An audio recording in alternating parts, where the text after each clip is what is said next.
KBS 7시 뉴스 함께하고 계십니다. 지금 시각은 7시 26분입니다. 중국이 사드 사태 이후 금지했던 자국민의 한국 단체 관광을 6년 만에 허용했습니다. 이미 서울 쪽의 주요 관광지는 중국인 관광객들의 발길이 늘어났다는 걸 느낄 수가 있습니다. 강원도 역시 중국인 관광객들로 북적이던 그 시절로 다시 좀 되돌리기 위해서 여러 가지 노력이 시작된 것 같습니다. 오늘 이슈앤토크에서 관련 내용 자세히 알아보도록 하겠습니다. 상지대학교 융합관광기획학과 유기준 교수 함께하겠습니다. 어서 오세요. 네, 안녕하세요. 네. 자, 유커라는 말을 오랜만에 들어보는 것 같습니다. 한 6, 7년 만인 것 같은데요. 네. 이제 6년 만에 다시 중국인 관광객들이 늘어나는 것 같은데 지금 강원도 분위기는 좀 어떨까요? 지금 뭐 실제적으로 그 강원도 앞서서 그 실제적으로 국내 그 중국 관광객 방문 그 비율은 그 올해만 봐도 좀 굉장히 늘고 있습니다. 그러나 이제 이 수치는 그 개별 관광객을 의미하는 거고 이번 조치에 따른 그 순수한 그 중국 단체 관광객 이런 그 수치는 아직 가시화되는 것 같지는 않습니다. 아마도 그런 것은 아마 다음 달 정도면은 이렇게 나타날 거로 보고 있고 움직임은 뭐 강원도뿐만이 아니라 전체적으로 국내에서 어떤 관련된 관광 산업의 어떤 주가라든가 인력 시장이라든가 지자체들의 어떤 대응 준비는 좀 활발하게 일어나고 있습니다. 예. 개인 관광으로 중국인들이 이제 여행을 오는 수치를 봤을 때 단체 관광이 풀리면 급격하게 늘어날 것이다. 이런 건 예측이 가능한 거죠? 예측이 가능하죠. 그렇기 때문에 이제 그런 준비가 일어나는데 그 아마도 그러나 이제 우리 아까 말씀하신 것처럼 과거에 그 어떤 그 2016년대 그런 정도가 과연 귀환이 이루어질까는 좀 고민이 좀 필요한 내용이라고 볼 수가 있겠습니다. 예. 한때는 강원도가 외국인 관광객 300만 명 유치 목표를 잡고 뭐 그러기도 하지 않았습니까? 실제적으로 말씀하신 것처럼 그게 가장 그 높았던 때가 2016년도 같아요. 우리나라 방문하는 중국 관광객의 한 45%가 중국 관광객이었거든요. 한 800만 명 정도. 그중에서 2016년도에 270만 명이 좀 넘었으니까요. 뭐 300만 명을 유치 목표로 했던 것은 뭐 그렇게 뭐 이상적인 수치는 아니었고 그 정도 근접해서 방문을 했습니다. 실제적으로. 예. 전통적으로 보면 이제 서울 명동 쪽이라든가 강원도의 경우에는 이제 남이섬 그 외에는 이제 대형 쇼핑몰로 이제 중국인 관광객들이 많이 몰렸는데 최근에는 뭐 K 콘텐츠 특히 드라마가 많이 유명해지면서 속초 쪽은 지금 오징어 테마로 해서 오징어 순대나 이런 것들을 관광 테마에 넣는다고 하는데 이런 것들이 바로 반응이 올까요? 근데 이제 우리가 중국 관광객들의 어떤 선호 요인을 보면은 대부분이 이제 대도시 또 제주도 이거 위주였었어요.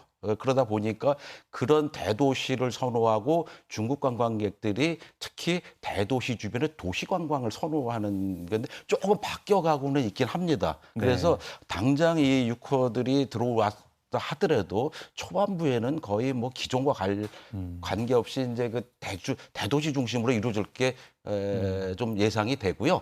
다만 이제 세계 관광 트렌드라든가 중국도 좀 변하고 있거든요. 그 일부 변화하는 것이 중국 관광 젊은층 중심으로 조금 변화는 있을 거라고 봅니다. 이제 그게 말씀하신 이제 어떤 문화나 자연 콘텐츠 중심의 테마 관광형이 되겠죠. 예. 강원도 입장에서는 이제 서울 왔다가 강원도 동해안도 한번 들렀다가 가면 이제 좋은 거다. 이렇게 보면 되겠네요. 그걸로 기대를 해야 될 것 같습니다. 예. 좀 시간이 지나면서 변화를 봐야 될 것 같은데 강원도 차원에서도 여러 가지 준비를 하는 것 같습니다. 중국의 여행사를 대상으로 팸투어, 그러니까 관광 상품 소개하는 것도 했고 그리고 또 여러 가지 프로모션도 있는데 이런 준비에 대해서는 교수님께서는 어떻게 보십니까? 저는 실제적으로 아까 우리가 얘기를 나눴습니다만 2016년도에 300만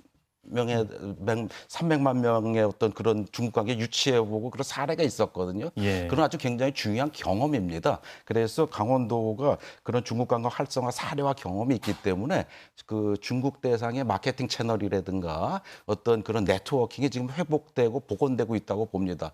거기에 더불어서 지금 팸투어라든가 그다음에 전세기와 관련된 이런 그 노력들 그런 걸로 이제 기대감은 좀 많이 갖고 있습니다. 다만 강원도뿐만이 아니라 지금 대도시와 다른 지자체에서도 굉장한 심혈을 기울이고 있는데 참 쉽지 않은 경쟁이 될 것 같긴 합니다. 예, 지금 뭐 해외 관광이 풀리면서 국내 관광이 약간 침체되는 분위기가 좀 있지 않습니까? 네, 이런 그렇습니다. 것들을 이제 중국인 관광객 유입으로 채워야 될 것 같은데요. 그 국내 관광이 좀 치열해질 거라고 말씀해 주셨는데 이게 예전 방식으로 또 되풀이한다고 해서 잘 됐던 사례를 그대로 하기는 좀 어렵지 않습니까? 예, 뭐 아까 뭐 잠깐 말씀을 드렸는데 기존에 있던 선호 요인들이 그 중심적으로 중국 방문객들이 방문은 초반부엔 할 겁니다. 네. 그러나 이제 과거와는 달리 지금 얼마 전에 제가 오기 전에 자료를 봤더니 중국 관광의 어떤 그 패턴이 바뀌고 있어요. 네. 과거에는 쇼핑 중심이었는데 이 쇼핑이 후순위로 밀려 있더라고요. 네. 그래서 이제 미식이라든가 마실 그다음에 어떤 중요한 관광지를 방문한다든가 또는 체험 중심적으로 하는 것이 좀 바뀌어가고 있는 경향이 보여요. 그래서 말씀하신 대로 과거와 똑같은 형태의 어떤 콘텐츠를 준비한다는 것은 좀 어려운 얘기 같고 특별자치도라는 강점이 좀 있지 않습니까? 네. 뭐 만족하진 못하지만 그 관광과 관련 특례들이 일부 좀 있고 그러니까 그런 강점을 좀 살리고 대도시하고 좀 연계하는 것이 절대적으로 필요하다고 봅니다. 예. 이럴 때 이제 양양 국제공항이 조금 네. 아쉬운 부분인 게 기존의 노선이 잘 돼 있었으면 네. 바로 유입을 시킬 수 있는데 좀 그렇지 못한 상황이 좀 아쉽기도 하네요. 예, 좀 굉장히 아쉬운 부분인데 그 부분이 그 접근성에 있어서 지방공항이라는 것이 굉장히 중요한 역할을 하거든요. 네. 관광에 있어서는. 그런 부분에서 양양공항이 좀 상대적인 어떤 제약성을 가졌다는 부분이 이제 안타깝기도 하고 이제 그런 부분인데 네. 그걸 뭐 그렇게 당장 재활성화되기는 어렵겠지만은 우리가 조금 접근을 좀 달리 해볼 필요는 있습니다. 아까 말씀드린 수도권하고의 연계되는 어떤 그 보완적인 어떤 접근. 네. 두 번째는 그 양양공항 중심적으로 소규모 테마 중심의 전세기 이런 쪽으로 좀 목표를 가져가는 것도 병행시킨다고 하면은 조금 활성화가 좀 빨라지지 않을까 좀 싶습니다. 예. 그런 차원에서 좀 우리 지역에서 또 어떤 것들을 준비해야 되는지 좀 더 자세히 말씀해 주시죠. 지금 그 우리가 지역에서 하는 것은 아까 가장 중요하게 저는 생각을 하는데 경쟁이 굉장히 치열하거든요. 이 경쟁 속에 바로 뛰어들면 안 되고 네.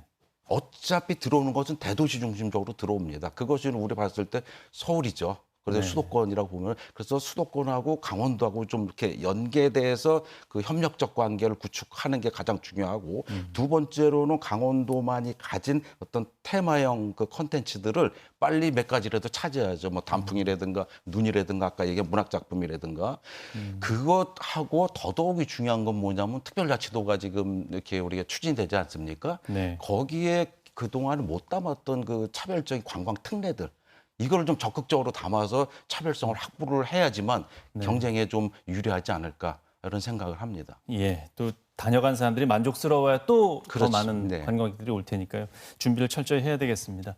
말씀 고맙습니다. 네.